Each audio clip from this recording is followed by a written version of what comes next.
Gente, hoje eu vou começar resgatando uma historinha, um Reels que a Carol postou lá, acho que foi em 2021, se eu não me engano, que foi o primeiro conteúdo que eu vi dela e que foi o que me impactou, assim, eu falei, nossa, eu preciso conhecer essa mulher e quero falar com ela. Na época eu não tinha a menor ideia que a gente ia acabar, né, tendo essa parceria que virou uma amizade, ter o podcast, mas a Carol fez um Reels que me chamou a atenção, que é uma historinha. Ela fazia meio que ela foi vários personagens, né? Ela foi imitando os personagens da história, que era a menina desde a época que ela era estagiária. Ela foi ganhando, ela ganhava um pouquinho, aí ela comprava tipo uma bolsa, que era o desejo de consumo dela. Aí daqui a pouco ela foi promovida, ela começou a ganhar melhor, ela foi efetivada, e aí ela comprou um carro, não lembro exatamente do exemplo. Aí ela começou a ganhar um pouco mais, aí ela casou, e enfim, gastou com as coisas do casamento, comprou uma bolsa super cara, aí foi promovida de novo, meio que mostrava a jornada financeira dessa menina, dessa mulher, e ela mesma ficava fazendo a atuação, assim, era muito bonitinho esse vídeo. Chegou no ponto em que ela tinha filhos, ela já era diretora, ela era, tipo, tinha um cargo sênior, e aí ela se aposentou, né? Então ela fazia o personagemzinho de cabelo branco, ela se aposentou e falou: mas como assim? Eu trabalhei tanto a vida inteira e como é que eu não tenho dinheiro guardado, né? Tipo, como é que eu vou ter que dar passos para trás no meu padrão de vida? Porque a gente acompanhava o vídeo todo, ela numa crescente de padrão de vida. Tipo, melhorando, subindo vários degraus, comprando coisas e atingindo coisas. E depois ela se viu lá não vou dizer fim da vida, porque acho que a aposentadoria é meio pesado a gente falar fim da vida, mas né, chegando nessa etapa da vida, ela falando, mas eu trabalhei a vida inteira pra quê, né? Tipo, se eu cheguei agora e eu não consigo manter o meu padrão de vida, eu vou ter que cortar várias coisas, enfim. Fecha aspas, acabava o vídeo. E eu lembro que me pegou muito, e repercutiu muito também esse vídeo, e muita gente compartilhando, comentando, lá centenas de pessoas interagindo. E é sobre isso que a gente vai falar hoje, porque eu acho que tem um motivo pelo qual as pessoas interagiram tanto e se impactaram tanto com esse vídeo, e eu também acho que, né, por mim, assim, me fez refletir muito, e eu achei muito chocante ver meio que esse resumo da vida de uma pessoa de uma forma, né, tão rápida e tão interativa quanto, né, num vídeo do Instagram, e acho que isso acontece com muito mais gente do que a gente imagina, e muito mais gente do que a gente gostaria, né? Sendo que, apesar da gente ser um país desigual, a gente tem uma grande parte da população que conseguiria, né? Conseguiria não passar por isso, né? Que essa menina do vídeo passou. Então, hoje a gente vai falar sobre isso, né? Quem poderia poupar, tá poupando?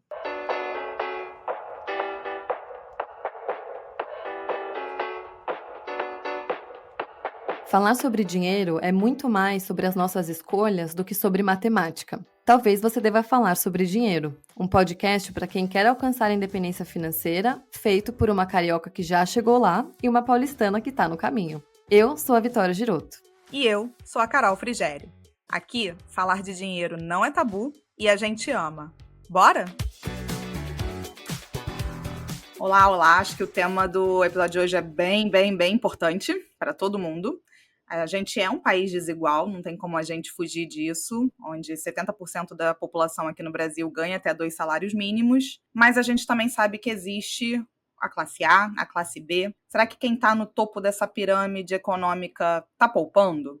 A Vicky falou sobre um Reels que uma vez eu fiz no Instagram que foi muito inspirado em histórias que eu ouvia, em pessoas que eu via. E recentemente a Vicky recebeu um depoimento. A gente vira e mexe recebe mensagens de vocês, e um depoimento que eu acho que é a personificação, talvez, daquele vídeo, daquele Reels. Embora ele tenha vindo bem depois da publicação, mas só comprovando que realmente é a história de muitas pessoas. Vi que acho que vale a pena você compartilhar. A gente tomou as devidas cautelas aqui para não ser reconhecido, obviamente, mas acho que muita gente vai se identificar e é sobre isso que a gente vai falar hoje.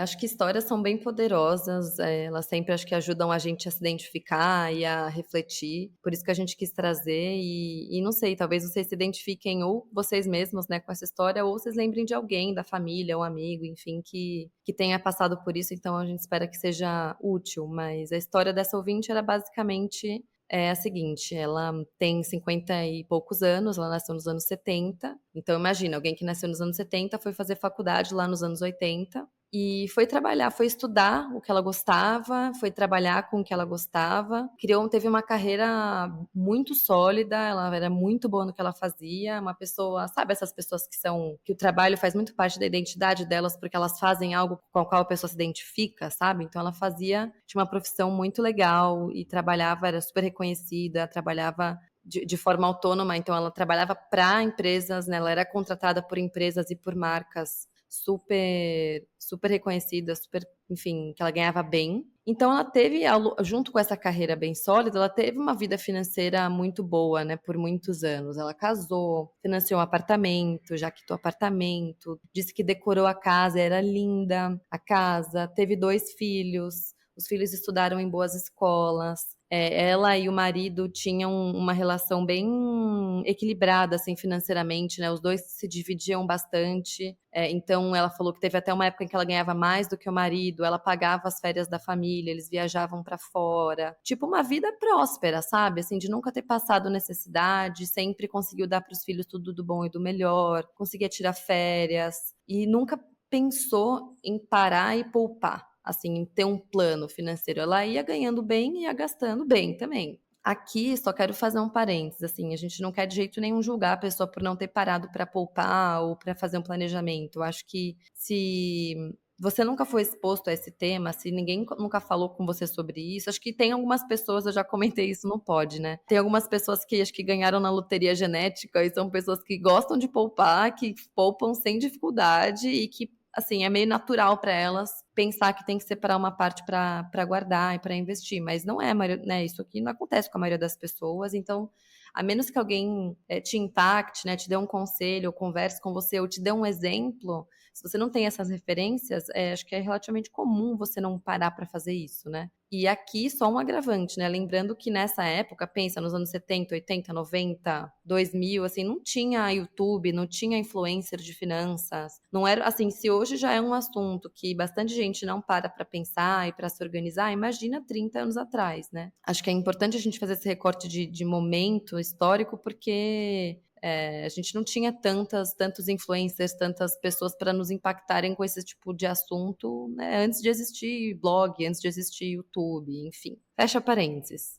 Ela nunca parou para fazer um plano, e aí disse que a maré começou a mudar nos últimos 10 anos, em que ela perdeu o pai, depois perdeu a mãe, ela tem um irmão, e, além disso, se divorciou. Ela comentou que na pandemia, quando os pais dela faleceram, ela e o irmão receberam, né, os imóveis, acho que era 1 ou 2 imóveis de herança. O que a gente pensa, né? Poxa, isso é um privilégio, classe A, classe B, tem imóvel, etc. Mas ela falou, poxa, durante a pandemia, o nível de ocupação dos imóveis, né, caiu muito, porque muita gente perdeu renda, então esses imóveis que estavam alugados não tinham mais inquilinos, então ela e o irmão começaram a ter que pagar IPTU e, enfim, todos os custos desses imóveis que estavam parados, e ela falou, cara, nesse momento foi uma crise, porque a gente estava tendo um custo fixo do nada, né, que foi esse custo de ter que cuidar desses imóveis que passaram a ser deles, né, dela e do irmão. E ela falou, a gente não tinha como, tipo, a gente ficou desesperado. E além disso, depois do divórcio, enfim, o próprio divórcio tem seus custos envolvidos, e foi um momento que ela se viu, assim, entre aspas, sozinha, olhando para a vida novamente no momento de recomeçar. E ela falou, meu, eu quero organizar a minha vida, essa frase eu achei bem marcante, ela falou, eu preciso me controlar, tipo, eu quero conseguir ter controle, assim, eu preciso me controlar e eu preciso começar a poupar, porque eu tô com 50 e poucos anos e eu nunca tinha parado para pensar nisso e eu não construí nenhum patrimônio. Então, acho que essa é uma história, a gente vai trazer alguns dados aqui, porque a gente quis ir pesquisar para ver, cara, mais ou menos qual fatia da população passa por isso também, porque a gente está acostumada, não sei, né? Eu e a Carol, a gente, por falar bastante sobre esse assunto, a gente acaba vendo muito conteúdo disso na internet e a gente vê muita gente falando, mas o Brasil é um país pobre, não dá para poupar, ou no Brasil, né, quem ganha muito bem, tem condições e tal. O ponto é, tem pessoas que têm condições, né, realmente, que ganham muito bem e que são na classe A, mas o problema é que mesmo assim essas pessoas, não todas, né, mas uma boa parte, nada, nada, nada, trabalha, trabalha, trabalha e morre na praia. Chega na velhice ou chega numa idade mais avançada e olha para trás e não poupou. Olha para trás e fala, caramba, eu nunca imaginei que isso fosse acontecer comigo, porque eu sempre tive um ótimo padrão de vida. Como assim? Eu viajei para X países, eu viajei a minha vida toda, eu, sabe, nunca passei necessidade. Como assim isso aconteceu comigo agora, né? Ou até mesmo a sensação que eu comentei lá no comecinho sobre o Reels que a Carol postou, como assim eu vou ter que mudar o meu padrão de vida? Isso é uma sensação muito difícil e é uma realidade. Então, a gente acha importante pontuar, assim, que mesmo quem poderia poupar, nem sempre poupa. Então, a gente precisa falar sobre isso.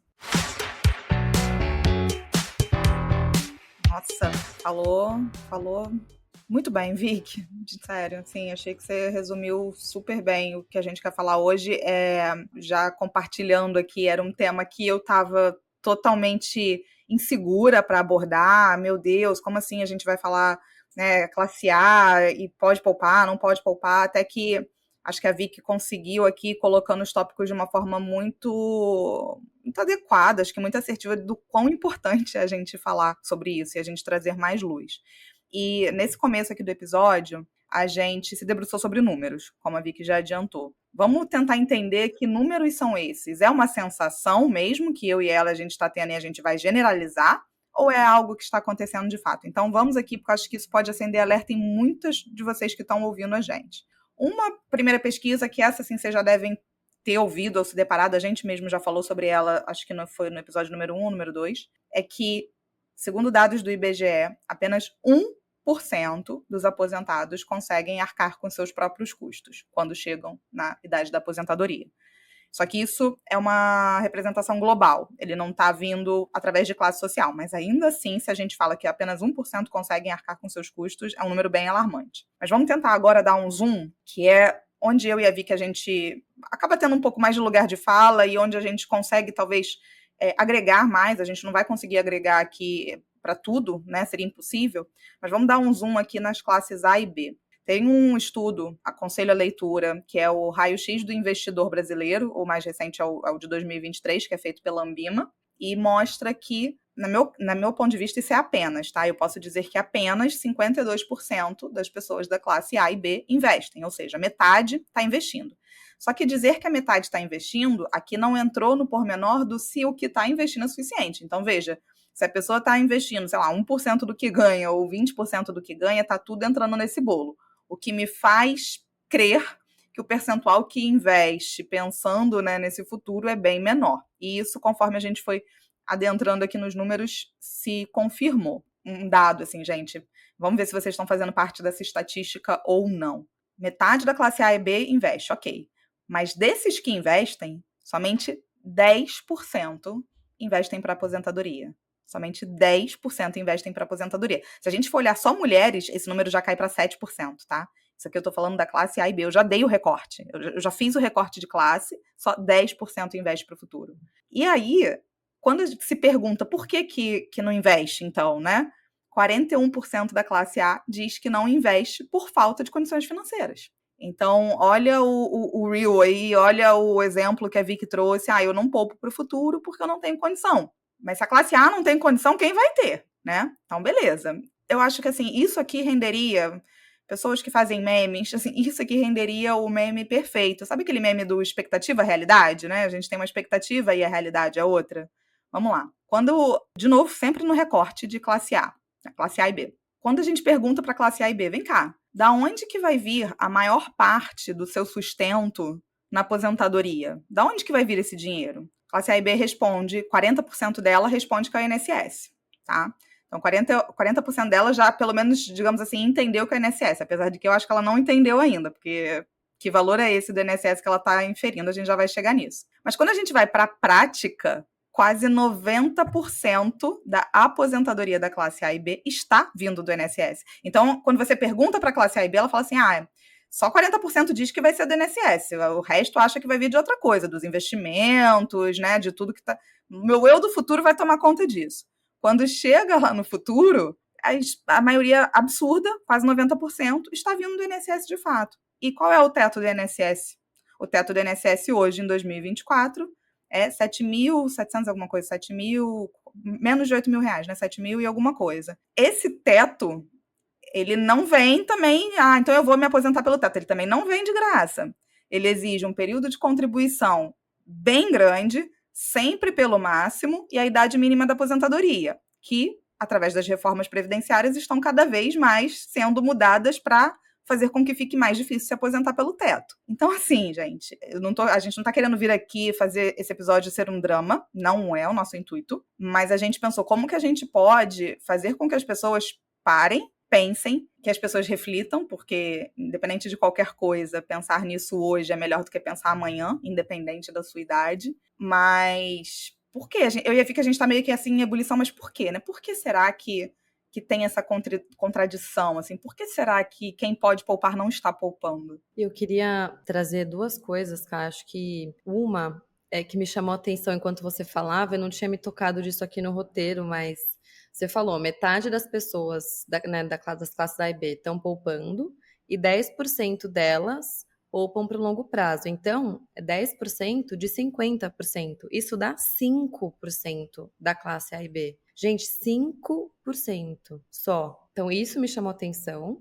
E a segunda coisa é, vocês talvez tenham pensado, tipo, ah, tá bom, mas a classe A ela é muito ampla, né? Tipo, quem ganha R$ 1 milhão por mês e R$ 20 mil por mês, tá todo mundo no mesmo balaio da classe A. Beleza. Mas assim, pensando, acho que cada um aqui tem noção, ou deveria ter, né, de qual que é o seu custo de vida. Poxa, pensa que R$ 20 mil é um orçamento, sabe? É um senhor orçamento que dá para você fazer muita coisa com isso. Óbvio, talvez não seja o suficiente para o seu momento, enfim, não sei quantas pessoas você sustenta. Então, óbvio, vamos tirar os outliers, vamos tirar quem é sabe, multimilionário e tal. Vamos pensar, cara, beleza, de 20 a 50 mil reais, que é óbvio, talvez você esteja pensando, meu Deus do céu, quando que eu vou ganhar tudo isso? Mas talvez você esteja pensando, caramba, eu ganho isso. E eu não tô poupando. Então, não tô fazendo julgamento de valor. Tô falando. Essa é a definição de classe alta no Brasil hoje. Classe A é acima de 22. E aí, dependendo da métrica que você olhar, a fonte, talvez mude um pouquinho para cima, um pouquinho para baixo. Meu, as pessoas que ganham tudo isso, muitas não poupam. A Carol acabou de falar, 5% só tá poupando pro longo prazo. Então, tem uma oportunidade aí, sabe? Tem uma oportunidade pra gente repensar, meu, como assim? Eu tô fazendo parte desses 95%? Vamos mudar isso, né? Total. E eu vou enfatizar só uma outra questão, que é a gente não, porque pelo menos isso a pesquisa não pegou, a gente não entrou no mérito do se está sendo o suficiente, porque eu acho que se a gente entrar nisso, esse percentual vai cair ainda mais. Só mostra o abismo, né? Só mostra o abismo. Às vezes a gente sempre meio que terceiriza, esse problema não vai acontecer comigo, eu tenho os meus privilégios, esse problema não vai acontecer comigo, porque seja lá, acho que a gente até vai explorar isso. Por quê? No final das contas, por que a gente não poupa? Vamos começar a falar sobre isso. A gente fez uma listinha, acho que a gente, nossa, tem quase 10. São hipóteses que a gente trouxe, algumas acho que talvez sejam mais óbvias do que outras, e talvez existam outras, mas o que a gente queria era trazer essas reflexões para vocês entenderem, né, caso vocês se identifiquem, né, tipo, não estou poupando o suficiente para o longo prazo, a gente quer que vocês reflitam se vocês se encaixam em algumas dessas para vocês terem, né, ferramentas e mais ideias para poderem reverter essa situação. Mas acho que a primeira que a gente listou é difícil pensar no longo prazo, e isso é comprovado, assim, biologicamente. Quando a gente pensa, né, no meu caso, eu penso a Vitória com 60 anos, o meu cérebro entende que é outra pessoa. É difícil você ter empatia, é difícil você cuidar, se preocupar com outra pessoa que você não conhece, que você não sabe qual é a cara dela, você nunca falou com ela, você não sabe quem é, né? É difícil você entender que é você mesmo, então é muito abstrato. E isso a gente entende. Acho que algumas pessoas têm mais facilidade do que outras, mas é difícil realmente pensar no longo prazo. Segunda hipótese. Além da gente ter dificuldade de se identificar com o nosso eu do futuro e de ver, putz, eu preciso cuidar dessa pessoa, além disso é difícil estimar quais vão ser essas nossas necessidades no futuro, né? A gente subestima isso. Então, poxa, é difícil fazer essa conta de quanto vai ser meu custo de vida nessa, sei lá, quando eu tiver 60 ou 70 anos. E ainda mais a gente que tá vivendo uma época em que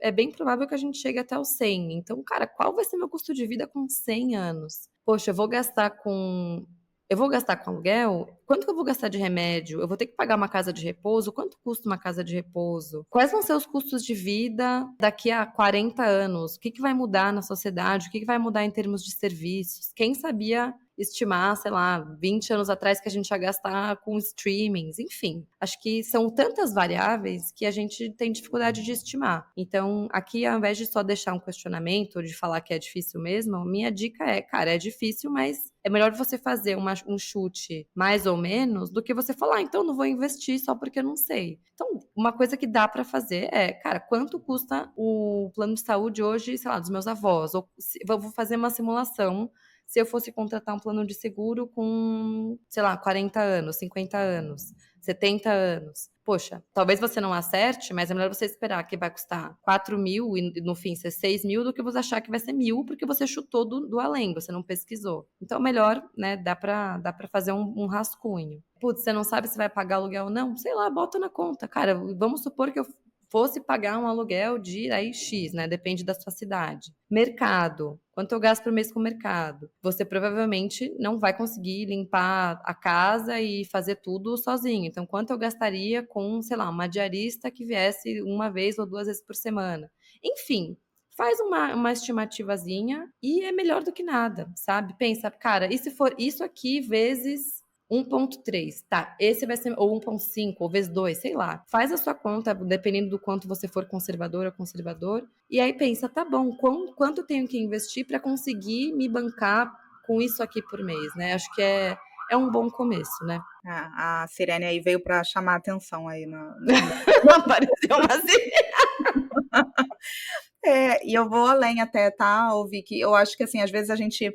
mas vai dar muito trabalho eu pesquisar, porque eu acho que, assim, isso daí, acho que só eu e você mesmo para pensar. Assim,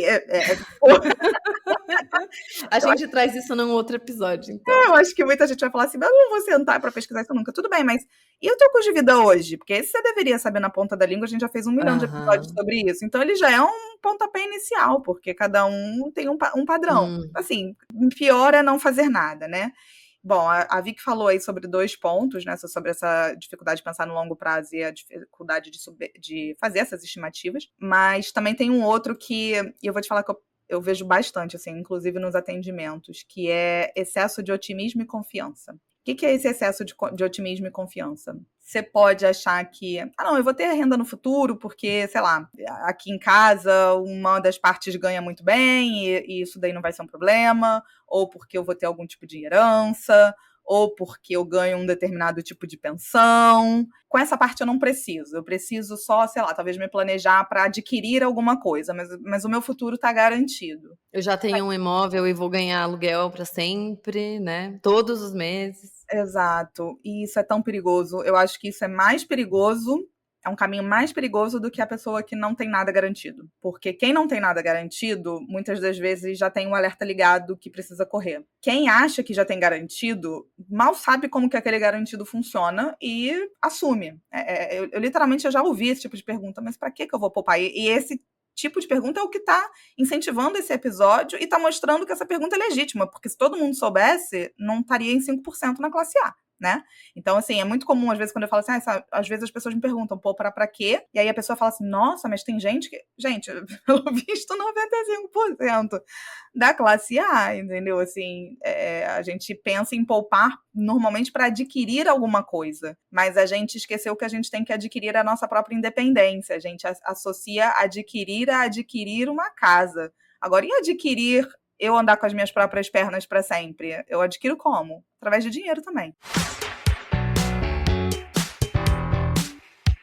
Seguindo aqui mais uma outra coisa que a gente falou, e eu acho que também é um dos grandes, assim, acho que esse daqui é um dos grandes vilões, é o medo do desconhecido. Então, sei lá, eu vou separar um dinheirinho aqui para poder comprar alguma coisa, é mais tangível, é mais fácil para mim do que investir para esse longo prazo abstrato, onde como assim eu vou tirar a renda dos meus investimentos, como é que isso vai funcionar? E eu vou retirar como? Eu vou ter que, então, comprar um imóvel para viver do aluguel? Mas como é que esse investimento vai me pagar? Esse medo do desconhecido faz com que a gente afaste qualquer possibilidade de entender a aposentadoria. Por isso que muitas das vezes as pessoas associam, né, a aposentadoria à previdência privada, porque o nome é maravilhoso e ele dá a entender que a sua aposentadoria estará resolvida através de uma previdência privada. Eu sempre falo, não, não é. Previdência privada ela é um veículo. A sua aposentadoria é a sua carteira de investimentos. Ela pode ser composta, sim, por uma previdência, mas você pode se aposentar de N formas. E as pessoas têm tanta dificuldade para entender essa mecânica que também muitas vezes elas paralisam. Agora, assim, o que é mais arriscado, né? É você aprender e aprender a lidar ali com os seus tropeços, ou você simplesmente colocar aquele assunto ali para debaixo do tapete, e vivendo e vivendo e vivendo e achar que algum dia vai se resolver? Eu gosto muito desse ponto que a Carol falou, porque, caramba, eu queria muito que as pessoas soubessem que investir pode ser tão simples. Acho que parece, né? Muita gente acha difícil, não investe, mas nossa, é igual, sei lá, fazer arroz, é igual usar a panela de pressão. É tão simples, depois que você usa, muda a sua vida. Tipo, você precisa saber, sabe? É uma coisa muito básica que, ai, que droga. Mas, enfim, a gente segue fazendo o nosso trabalho de formiguinha. E o próximo ponto nossa, esse é um assunto que a gente é muito apaixonada. A gente talvez um dia faça um episódio só sobre isso, que é um conceito que chama inflação do custo de vida, que nada mais é do que o famoso, né? A gente vai ganhando mais, vai gastando mais. E conforme a gente vai, né, ganhando mais, sendo promovido, ou enfim, trocando de trabalho e ganhando melhor, quando a gente vai gastando com coisas maiores, tipo, vou comprar um carro, ou vou trocar de carro, ou vou financiar um apartamento, ou vou comprar, ou vou usar roupas melhores, sei lá, sabe? Agora, ao invés de viajar aqui perto da minha cidade, eu vou começar a viajar para mais longe, eu vou começar a viajar para o exterior.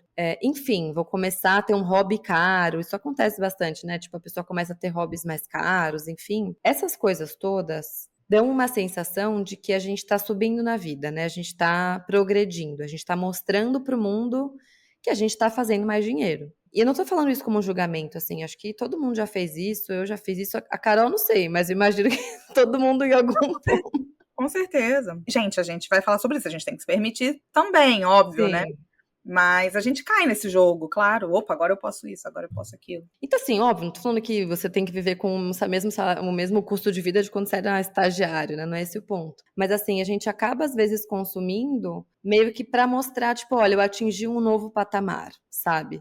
E aí, óbvio, acho que tem algumas pessoas que deixam levar mais por essa filosofia ou por essa, sei lá, essa vontade, né? Acho que aí cada um na sua terapia vai entender, né? O que quer provar e pra quem e por quê. Mas é prazeroso mostrar o nosso progresso, e não só para os outros, assim, para nós mesmos. Tipo, nossa, eu sempre quis, sei lá, poder morar sozinha sem rachar com alguém. Sabe? E isso implica em você gastar o dobro, praticamente, no aluguel. Ou, eu sempre quis ter um carro e não precisar mais ficar, sei lá, dependendo de aplicativo ou de transporte público. Sempre quis, sei lá, ter um pet e, tipo, isso traz novos custos, né? Ou, eu sempre quis a festa de casamento dos sonhos. Então, assim, a gente tem desejos e é gostoso realizar esses desejos, né? Tipo, não sou um robô, também tenho desejos, e vocês sabem, eu já contei aqui, eu gosto de gastar. Mas essa inflação do custo de vida, o que é perigoso nela é você crescer o seu custo de vida na mesma proporção que você cresce a sua renda. Então, meu salário aumentou R$ 5.000, o meu custo de vida não deveria aumentar R$ 5.000. Você deveria uma parte poupar e uma parte aumentar. Então, né, o ponto não é que não pode aumentar, o ponto é não aumentar na mesma proporção que você ganhou mais. E aqui, acho que é importante também ressaltar que o nosso círculo social impacta muito o nosso padrão de vida. E só da gente assumir isso já é um grande passo, né? Porque a gente às vezes acha que, não, imagina, eu faço o que eu quero, porque eu quero, do jeito que eu quero, meu dinheiro, não sei o quê. Mas, cara, se todos os seus amigos trocarem de carro, tenho certeza que você vai começar a se coçar para falar, será que eu devia? Sabe, se todos os seus amigos estiverem financiando apartamento, tenho certeza que você vai se coçar e vai falar,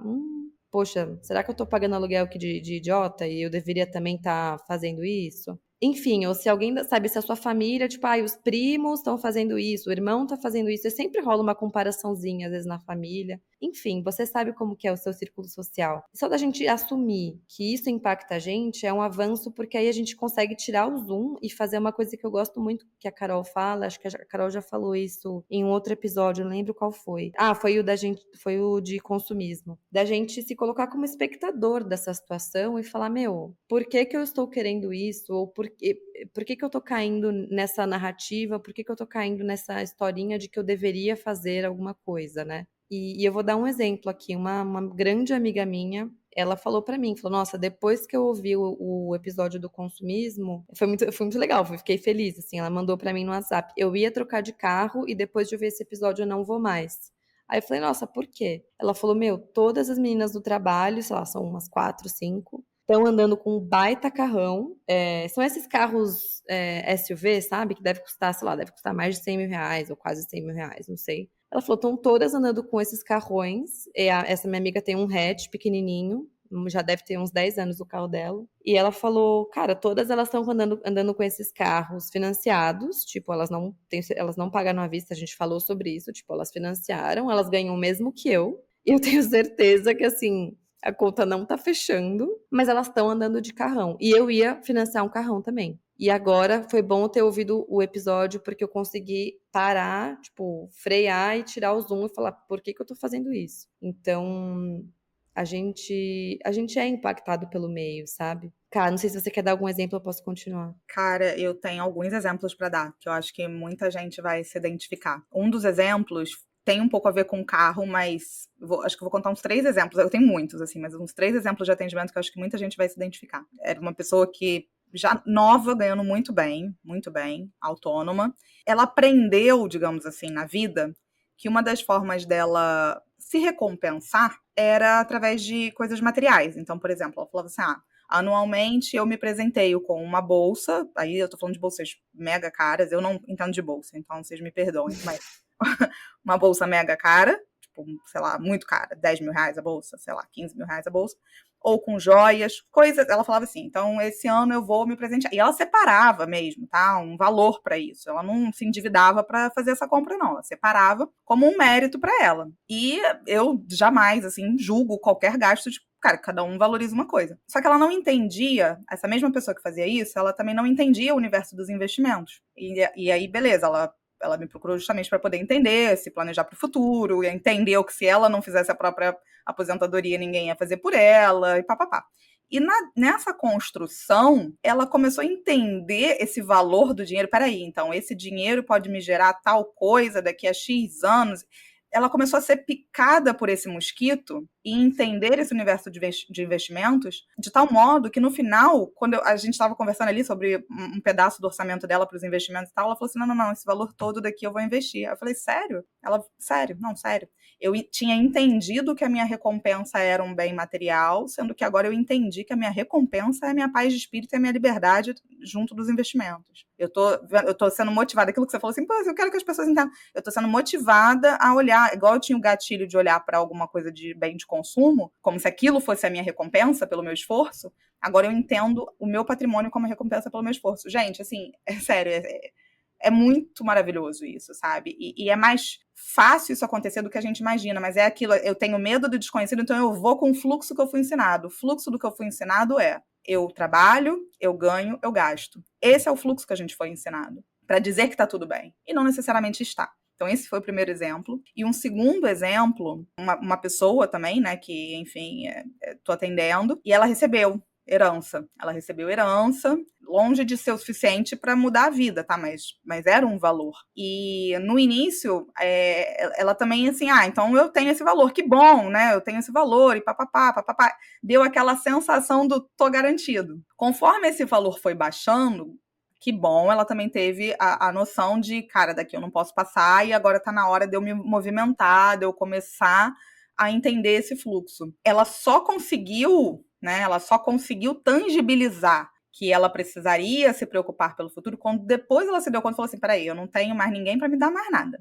E eu sei que a maior parte das pessoas nunca nem teve, tá, gente? Mas assim, tô falando desse caso porque vocês podem fazer as analogias. Eu não tenho ninguém para me dar mais nada. Eu sou eu comigo mesma. Esse valor aqui, só agora eu já entendi que ele não é isso, essa maravilha do deserto que eu tava achando que era.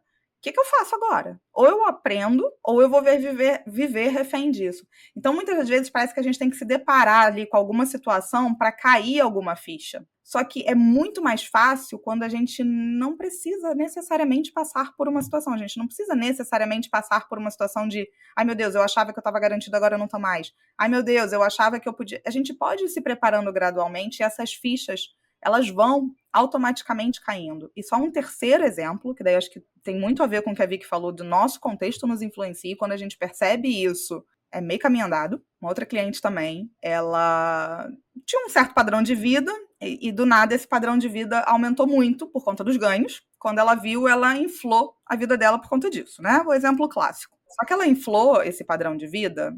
Lembram dos episódios um episódio que a gente fez da maternidade? Que eu falei que um dos grandes dilemas na vida da mãe é a escola que o filho vai estudar. Por quê? Porque a escola que o filho vai estudar tem a educação e tem o contexto social. São as duas coisas juntas. E aí ela escolheu uma escola que aqui no Rio de Janeiro é uma das escolas mais caras. Disparado. Disparado. E ela tem condição de bancar essa escola, sim. Só que o eu do futuro dela tá ficando exprimido por conta disso. Então isso tá incomodando, é o primeiro ponto. E ela tava nessa... Será que eu mantenho nessa escola? Será que eu não mantenho? Será que eu mantenho? Será que eu não mantenho? Só que até que ela falou que teve uma situação que foi o divisor de águas. Ela falou, eu já tava ali meio que achando que aquilo ali não era bem o meu contexto, até que teve um final de semana que a gente foi fazer uma viagem, enfim, com as crianças e os pais. E quando a gente chegou, era uma realidade, Carol, que assim... era uma realidade completamente paralela à minha. Então, aí, gente, eu tô falando de realidade... É iate, piscina no meio do mar, o mar na piscina, é tipo tudo que você pode ter. E ela falou assim, cara... Algumas pessoas vão ouvir isso e vão falar assim, meu Deus, está se limitando. Eu não pertenço a esse mundo, a pessoa está se limitando, mas ela poderia... Não é isso, a questão é, eu tenho uma outra... Eu não consigo suprir isso. Assim, os meus filhos não conseguem ter esse ritmo, não conseguem. Para eu poder prover esse ritmo para eles, eu vou precisar me desfazer do meu capital inteiro. Talvez uma outra família, porque aí a gente está falando de um ponto, gente, é muito dinheiro, né? Muito, muito, muito, muito, muito. Se você faz parte desse meio, tá tudo bem. Aí você provavelmente não tá ouvindo esse podcast. Quem tá ouvindo esse podcast não faz parte desse meio onde o dinheiro brota, entendeu? Não faz. Então, se não é o teu caso, isso é uma coisa a se pensar sim, porque quando você for ver, você tá vivendo a vida dos outros e não a sua vida. E aí mora o perigo, porque você está colocando o seu eu do futuro em xeque para viver um presente que eventualmente não te pertence. Você quer esse futuro para você? Você quer também estar nesse meio? Tá tudo certo. Mas não é gastando dinheiro que você vai chegar lá. Definitivamente. É investindo ou trabalhando, ganhando mais e poupando para poder comprar os ativos que você quer de uma forma estruturada. Não é gastando dinheiro que você não tem para poder seguir esse ritmo que vai fazer com que você chegue lá. Então, acho que esses pontos dão um chacoalhão, sabe? É isso que você falou, Ká, de não gastar dinheiro, porque, de novo, vou falar dele, né? O meu muso, o Morgan Housel. Ele tem uma frase que eu amo, que é: a riqueza é aquilo que a gente não consegue ver. Então, uma pessoa que tem muito dinheiro, não todas, né? Mas vou dar um exemplo. Essa pessoa guardou ao invés de gastar. Tudo bem, ela pode ter gasto, mas assim, ela não gastou tudo. Então, talvez ela seja uma pessoa que não tá com o carrão, talvez ela seja a pessoa que não tá com a roupa mais cara, ou que não more no lugar mais caro. Por quê? Porque ela escolheu guardar. Então, um exemplo mais palpável do nosso dia a dia, né? Tipo, talvez eu escolha guardar ao invés de fazer uma viagem super, né, de legalzona que eu vou postar no Instagram. Então, poxa, eu tô deixando de mostrar para os outros e deixando de fazer uma coisa que vai ser super, sei lá, que vai ser bem vista, que vai gerar desejo, vai gerar inveja. Gente, querendo ou não, lá no fundo, inveja é uma coisa que permeia a nossa sociedade, né? Vamos aceitar isso. Então, assim, você guardar muitas vezes implica você não gastar e não mostrar coisas para as pessoas.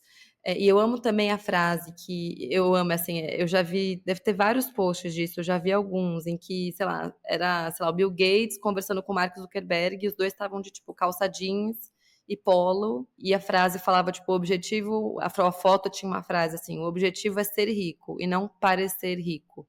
Tipo, eles não estão com, sabe, um carrão, apesar deles até terem, sei lá, mas assim, na foto você olha, se fosse um cara andando na rua, é um cara com um suéterzinho e uma calça jeans, e o dinheiro, assim, a pessoa não tá tentando a todo custo mostrar esse dinheiro, tá? E aqui eu não tô falando do Bill Gates ou do Zuckerberg, vocês entenderam o que eu tô querendo dizer, né? Tipo, muita gente que é bem, que parece, né, humilde, low profile, você vai ver a pessoa tem muito dinheiro, mas ela não tá tentando mostrar. Ô, Vicky, você tá me fazendo lembrar, esses dias eu li, você já ouviu falar numa trend agora que tá de loud budgeting? Loud budgeting, não?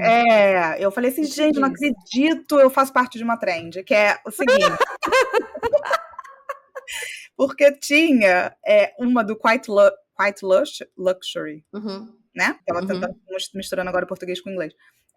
que é da galera que tenta parecer rica através mas sem poder parecer, porque não usa a marca, não sei o que, tinha essa trend. E aí agora a galera tá indo, eu não uso TikTok, mas é lá que isso aparece, tá? Mas eu vi isso, não uso, então eu não tenho certeza. Eu não uso porque eu tenho medo daquilo, então eu não uso.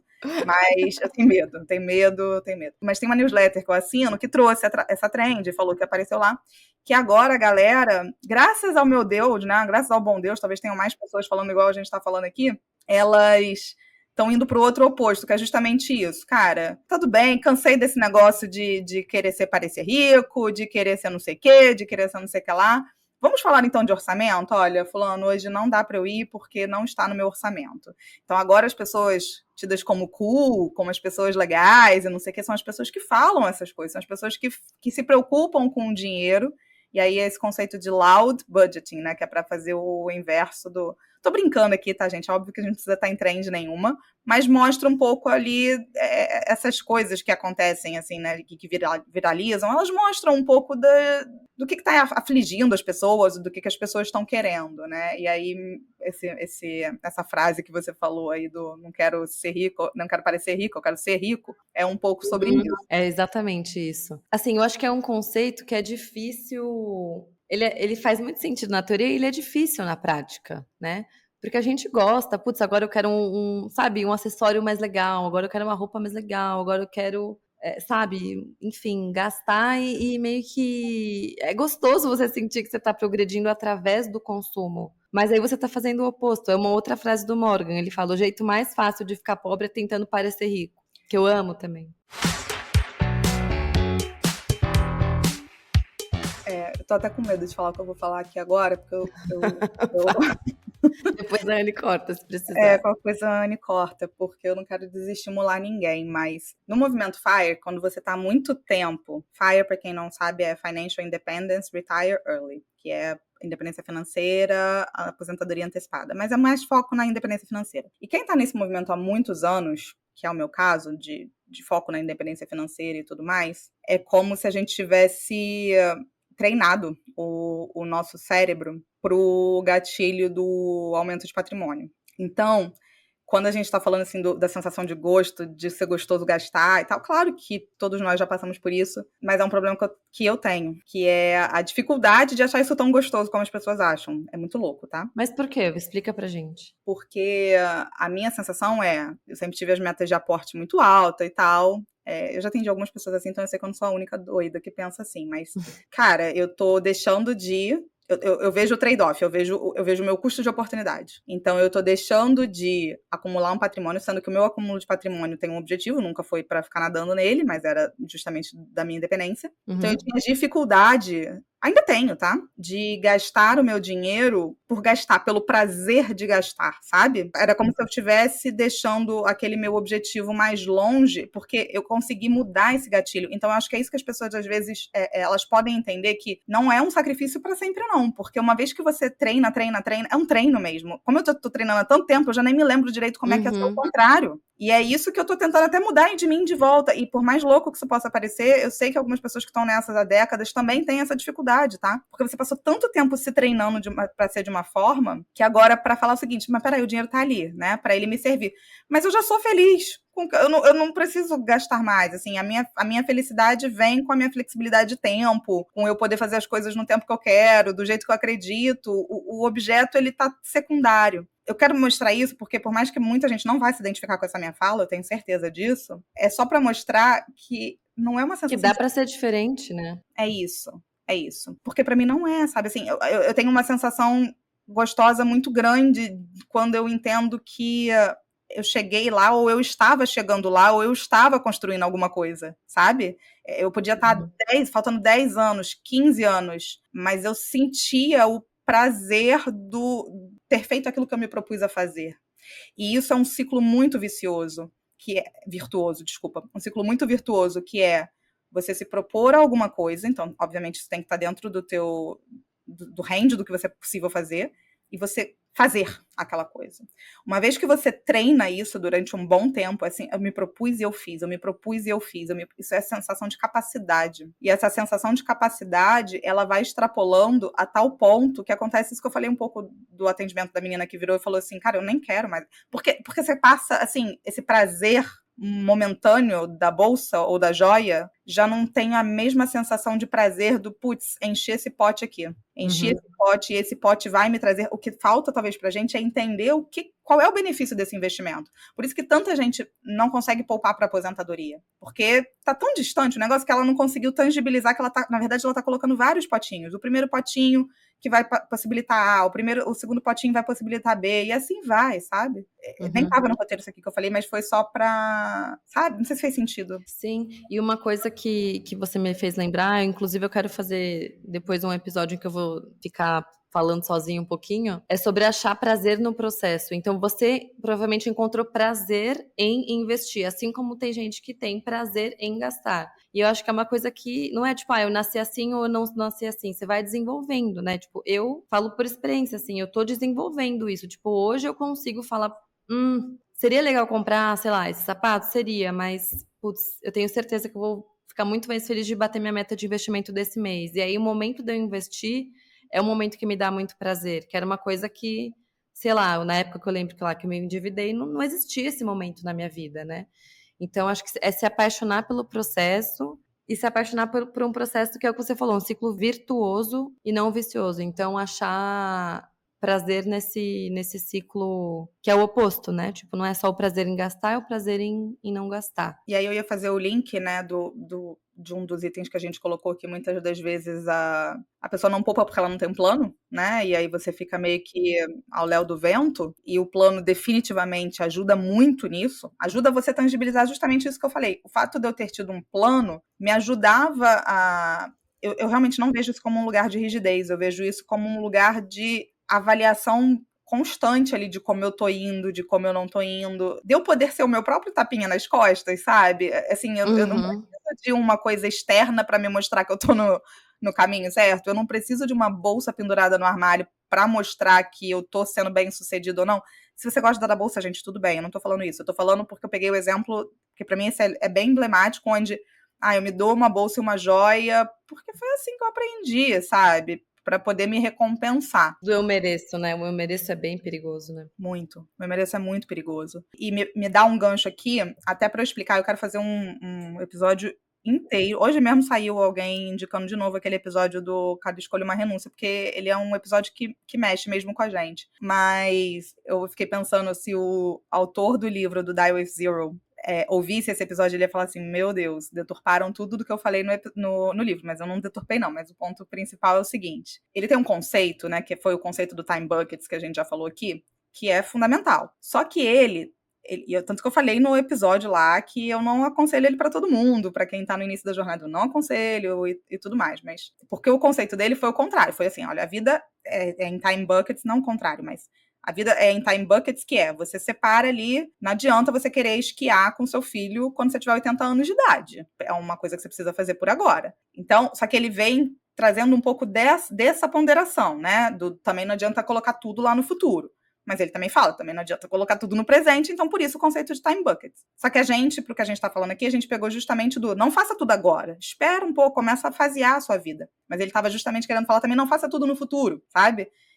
Só que ele estava falando para essas pessoas, como eu acabei de falar aqui, que acabam tendo um pouco, uma certa até dificuldade de gastar. Mas por quê? E aí eu vou chegar no conceito. O grande conceito para ele, que eu acho que é bem legal aqui também, você quer alcançar durante a sua vida o seu potencial máximo, que ele chama de fulfillment, que é o potencial máximo de aproveitar a vida, você quer estar sempre no seu potencial de aproveitar a vida. E o dinheiro faz parte dessa equação. Então, dinheiro, saúde, né, a sua energia, fazem parte de toda essa equação e você quer começar a dosar isso tudo aí. Só que o caminho perigoso, que daí eu não concordo com ele no livro, se eu necessariamente associar que para eu ter esse aproveitamento máximo da vida, eu necessariamente preciso gastar dinheiro, esse para mim é o X da questão, eu tenho um problema. Eu tenho um problema grande, eu acho, porque como é que eu vou querer adiar? Eu não vou querer adiar nunca, eu vou querer sempre utilizar no agora. Mas se eu consigo entender que para algumas coisas eu vou precisar de dinheiro, para viajar eu vou precisar de dinheiro, não sei o que e tal.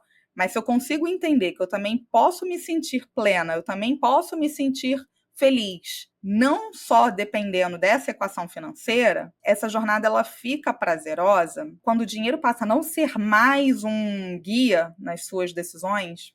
Também não sei se eu vou ser bem entendida aqui, mas o que eu quero dizer? Quando você chegou num estágio, porque acreditem, gente, no fundo a gente investe para isso, para chegar num estágio onde a gente não precisa se preocupar tanto com dinheiro, sabe?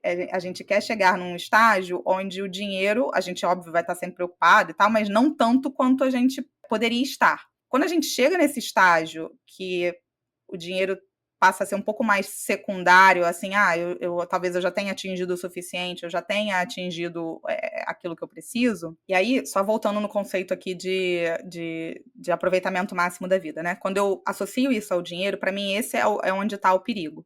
Se eu estou associando necessariamente ao dinheiro, eu vou ter muita dificuldade de adiar essa gratificação. Muita, muita, muita, muita, muita. Por isso que a gente fala aqui, já falou no episódio de educação financeira infantil, a gente já falou em vários outros, eu preciso aprender a me sentir bem, a me sentir feliz. Parece aquele papo meio coach, assim, com as coisas simples da vida e tal, mas é verdadeiro, sabe? Isso até me lembrou de um exemplo que acho que é outro ponto, a gente nem tinha colocado isso no roteiro, mas eu já vou passar para esse ponto, que é a gente não só sentir que a gente vai ser feliz quando gastar ou fazendo compras, mas também sabendo usar o nosso tempo sem ser gastando dinheiro. O que você me lembrou foi uma coisa que, a gente falou lá no primeiro episódio, que a gente estava falando, primeiro mesmo, assim, de apresentação, que a gente estava falando de lembranças da infância. E em relação ao dinheiro, uma coisa que me marcou muito foi tardes de ócio era ir para o shopping com a minha mãe. Tipo, o meu momento de qualidade com a minha mãe era ir para o shopping. Ou, o que eu gosto muito de fazer de fim de semana? Ir para o shopping. Meu momento de, sabe? Então, além de falar, cara, eu só vou ser feliz gastando, comprando e fazendo coisas que custam dinheiro, é também sabendo preencher o nosso tempo e a nossa vida com coisas que não necessariamente implicam em gastar dinheiro, né? Tipo, lê um livro, vai com seu filho no parque, sabe? Vai correr com seu cachorro, sei lá. Enfim, não tô dizendo que, né, a gente não é ingênua e, tipo, viver sem gastar dinheiro. Mas eu acho que isso é um dos ingredientes mais importantes de a gente ter uma vida com custo de vida controlado, né? Ter um padrão de vida controlado é saber usar o tempo sem gastar dinheiro, né? Se eu fosse fazer uma provocação para quem está ouvindo hoje, eu vou fazer uma pergunta aqui que eu acho que é o resumo do porquê. Você prefere ter qualquer coisa que você valorize? Pode ser um carro, uma bolsa, qualquer coisa. Pensa em alguma coisa que você valoriza muito em termos de materiais. Você prefere ter essa coisa ou você prefere ter maior controle sobre o seu próprio tempo? O que você prefere? Você prefere ter essa coisa material ou você prefere ter a liberdade, o controle sobre o seu próprio tempo, sobre as coisas que você quer fazer, sobre viver a vida um pouco mais nos seus termos? O que para você é mais importante? Eu acho que para quem responder que é mais importante viver a vida nos próprios termos, conseguir construir uma vida alinhada àquilo que valoriza, e o investimento ele é fundamental, ele é essencial. Não tem como você ter uma vida nos seus próprios termos, na sociedade capitalista que a gente vive, sem você ter patrimônio. É meio que tão simples quanto isso. Então, não vai ser o objeto material que vai te dar essa liberdade, digamos assim, essa independência. Ele pode te dar alguma satisfação. De novo, eu estou sentada numa cadeira, eu não estou sentada no chão, eu precisei comprar essa cadeira. Mas esse gatilho, para mim, ele foi tão importante, e tem gente que não valoriza talvez tanto essa independência, não valoriza talvez tanto. Aí acho que cada um sabe de si, assim, a gente precisa identificar quais são os nossos valores pessoais, sabe? Quais são os nossos verdadeiros valores pessoais. Talvez a gente fale da boca para fora, que a gente super valoriza a saúde ou não sei o quê e gasta o dinheiro todo bebendo, entendeu? Assim, eu super valorizo o que eu quero, mas o dia tá indo pro, então ele não tá te servindo. E se você é uma pessoa que se preocupa com a sua própria independência, investir para o futuro é fundamental. Fundamental. Então, esse é um grande porquê, eu acho, que pode nortear aí quem eventualmente tem algum tipo de dificuldade em enxergar a motivação, né? E para fechar, a gente falou já isso, eu queria trazer de novo, que acho que tudo isso que a gente falou, poxa, a gente está aqui há 1 hora falando de vários motivos pelos quais a nossa taxa de poupança no Brasil é baixa e motivos pelos quais a gente tem dificuldade, mas acho que tudo isso se resume a você não ter um plano? Porque, assim, as pessoas que conseguem fazer, conseguem poupar, elas também têm ou já tiveram alguma dessas dificuldades que a gente falou, de não saber quanto vai ser o custo de vida lá na frente, de ser difícil você se enxergar lá no longo prazo, também gostam de gastar e etc, né? Em algum momento tiveram que aprender a investir. O ponto é, quando você tem um plano, você toma as rédeas e você fala, tá, como eu vou lidar com essas coisas? Porque eu preciso lidar com essas coisas para conseguir atingir esse meu plano. Então, acho que aqui a gente queria trazer esse questionamento de você se enxergou quando a gente falou, né, de quem tem a possibilidade de poupar. Você está nos 5% que já estão poupando e estão poupando um valor que faz sentido lá para o longo prazo, né, que é suficiente e que está tudo certo. Ou você se enxergou nos 95% que teve algum tipo de incômodo e falou, eu deveria estar melhor, eu deveria estar poupando mais, ou eu deveria estar poupando, né, às vezes a pessoa ainda não está. E se você tá, acho que estatisticamente, né, tem mais probabilidade de você estar nos 95% só porque é 95 contra 5. Então aqui acho que o questionamento é, qual é o seu plano? Você já tem? O que que dá para ajustar nele?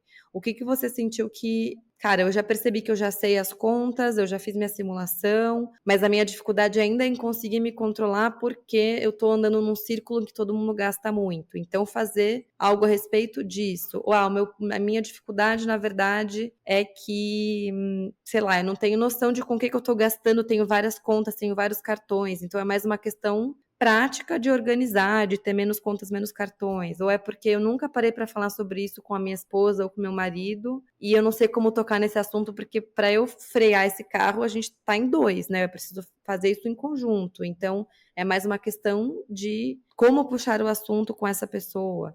Enfim, acho que o questionamento é: a gente precisa ter um plano e o que fazer para você conseguir atingir esse plano, sabe? Eu acho que cada um vai ter o seu ponto que está precisando melhorar. Sim. E só para acrescentar também, eventualmente você tá na situação que eu acho tão perigosa quanto que é, eu não tô fazendo, mas alguém vai fazer por mim. Eu não tô Hum. fazendo, mas alguém uma hora vai se resolver. Isso também é bem perigoso. Vide o próprio exemplo que você trouxe, né? É muito comum também ouvir casos de divórcio, ou que alguma coisa aconteceu e tudo mudou. Eu acho que Uhum. se você tá aí do outro lado e fala assim, por enquanto eu não preciso me preocupar, deixa que daqui a pouco eu vejo isso. Eu não sei você, Cá, mas quando eu penso, sei lá, na minha vida, tipo, eu sei que meus pais, eu vou ter alguma herança quando, né, Uhum. espero que eles fiquem por muitos e muitos anos, mas um dia eu vou ter uma herança, mas eu fico pensando, eu vou fingir que isso não existe, eu vou me planejar, porque o que vier é lucro, e também porque, além disso, eu acho que você também já deve ter ouvido casos na consultoria assim também, que quando você recebe herança, principalmente se for um imóvel, isso não vira dinheiro assim com facilidade. Primeiro, para você acessar esse imóvel, você tem que pagar uma porrada de imposto. Você talvez não tenha liquidez, a gente não sabe, né? Talvez não seja um imóvel fácil de vender. Enfim, a gente não sabe quando que isso vai acontecer. Vai que, né, isso aconteça daqui a muitos anos e a região desvaloriza. Aí Sim, você estava e esperando o também valor pode X e vem. e Ah. também pode acontecer alguma coisa com os nossos pais que vai comer esse patrimônio, ninguém tá imune a isso. Exato. Vai que não acontece, né, vai que não vem esse imóvel Uhum, para você ou esse dinheiro. Então, a minha dica, o que eu faço para mim é: eu vou fingir que essa herança não existe e o que vier é 100%. lucro, eu vou fingir que isso não existe, né. 100% dessa forma, assim, só para as pessoas terem uma ideia, tá? Uma ideia. Em torno de, depende, mas em torno de, às vezes, 20% do valor desse patrimônio imobilizado você vai precisar líquido para poder pagar imposto de doação, para pagar a Uhum, prestação de inventário. E aí não é raro a gente ver pessoas que vão se endividar para conseguir esse valor, para poder pagar até um processo de sucessão. Então, assim, uhum. não dá para contar, sabe, com coisas que não estão nas suas próprias mãos. E outra, mesmo que esse dinheiro viesse líquido, você ia cuidar dele como? Se você nunca lidou com dinheiro. Você ia cuidar dele como? Ótimo Se ponto. você nunca investiu? Você não vai saber. Então a gente tem que começar independente do montante, para quando, se porventura vier alguma coisa, você está preparado. Porque senão, Uhum. já peguei caso também, tá, gente? Assim, não tô falando da boca para fora, assim, da herança acabar virando uma dívida, porque a pessoa, esse termo não seria o correto, mas quase que se empolga mesmo. Hum. Ela se empolga, né? Opa, veio um caminhão de dinheiro aqui, posso gastar. E aí ela Mas isso mudou. aí a gente tem o exemplo das pessoas que ganham na loteria, a maioria não tem esse dinheiro mais. Mas não é nem só perder, não, tá? A pessoa que não era endividada passa a ser Passa a endividada ser. após uma herança, gente. Assim, isso não é incomum. Não é incomum. Resumo da ópera aqui. Resumo da ópera. façam o que é para ser feito hoje, com as possibilidades de hoje. E aí eu acho que só para a gente terminar também num aspecto mais positivo, né? Porque eu sei que é um episódio de trapalhão, mas ele foi necessário. Eu tô só me colocando no lugar de quem mandou aquele depoimento para você, né?